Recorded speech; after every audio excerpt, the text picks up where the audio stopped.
We wanted to explore how game engines could be used to share archaeological research in new innovative ways. Using a combination of terrestrial and aerial LiDAR, along with structure for motion, we were able to build immersive reconstructions of archaeological sites for cultural heritage preservation. The first application we created used virtual reality to allow exploration of two excavations at the archaeological site El Zotes in Guatemala. The problem was that an entire procedure done by a skilled artist was needed to prepare this data for visualization through several software applications. So we wanted to provide a simpler process that could take photographs and automatically output a result in a format that was ready to be visualized and easily shared. During this experiment, we noticed that archaeologists would also like to more readily visualize and communicate their findings from the data they collected. So we created an Unreal Engine model viewer as a tool for archaeologists to create content for their publications.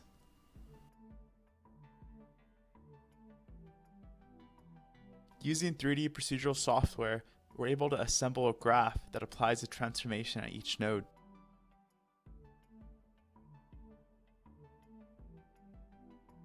Although our system is not fully automatic, it allows the user to stay at a higher level and tweak parameters at each step for an iterative workflow.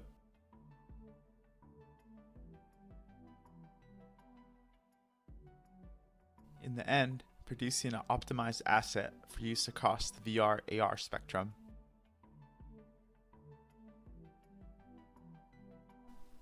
Hi, I'm Joseph. I work on the model viewer, and welcome to the demo. Our model viewer can load in that tree that Giovanni provided for us. As you can see, we open up a file dialog, click on it, and now it is here in our scene. I just showed off our HDRI lighting setting, which allows us to easily light the scene in a variety of simple backdrops. But also we have the ability to add custom lighting through placing point lights and directional lights in the scene. Here's an example of a point light, and of course everything can be moved around just like an editor to get these kind of dramatically lit sorts of scenes. Here we are showing off a directional light. Let's cut the intensity a little bit, maybe. There we go. So as you can see, we can easily light and frame our models in any way we choose. And we can also, of course, once we've got a result we're happy with, we can render the result by clicking the render image at whatever resolution we decide on. So here I'll do a 2x resolution and render to my output folder. All right, thank you for watching.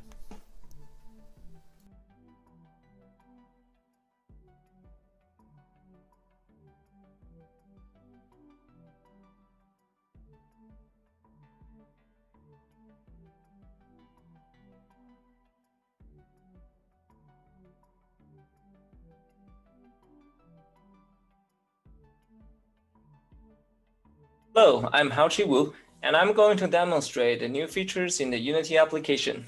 First, we added hand tracking and controls. You can use different hand gestures to do things like selections, open and close the menu, and you can also teleport with your hands. We also implemented navigation system to the app. When you turn on the minimap, you can see a hologram of the site with your position highlighted. Also, check this out. We have added creatures to the site, like spiders, to make the experience more realistic. Now let's check out the waypoint feature. When the waypoint is on, there will be an arrow pointing towards it, so you won't get lost in the site. You can set the waypoint to any place on the hologram and turn it off at any time. We also merged the inside and outside environments of the M71 site, and we added howler monkeys on the trees outside, with animations and this lovely sound.